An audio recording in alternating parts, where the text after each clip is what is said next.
আর যে ব্যক্তি কর্জ ফেরত না দিয়ে মরে যাবে, মানুষের পাওনা না দিয়ে মরে যাবে, নিজের মনে করে খেয়ে বসে আছে, তার জান কবজ হওয়ার সময় এত কষ্ট সে পাবে, কারণ ঋণের সাথে রুটা লটকে থাকবে। হাদিস অনুযায়ী রু সহজে বের হবে না।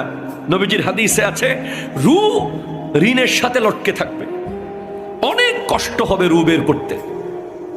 রু কোনোভাবে যাবে না, রু আটকে থাকবে।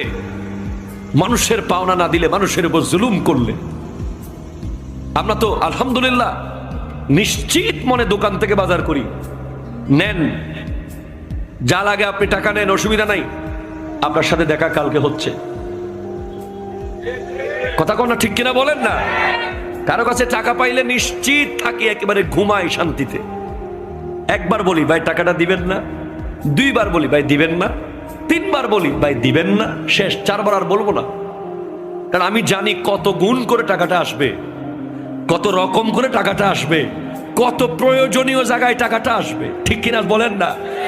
এখন তো টাকা আসলে হয়তো এই সেই করে খরচ করে ফেলবো, পাওনাদার যদি টাকাটা হাসরের মাঠে দেয় তখন তো লাভ বেশি না।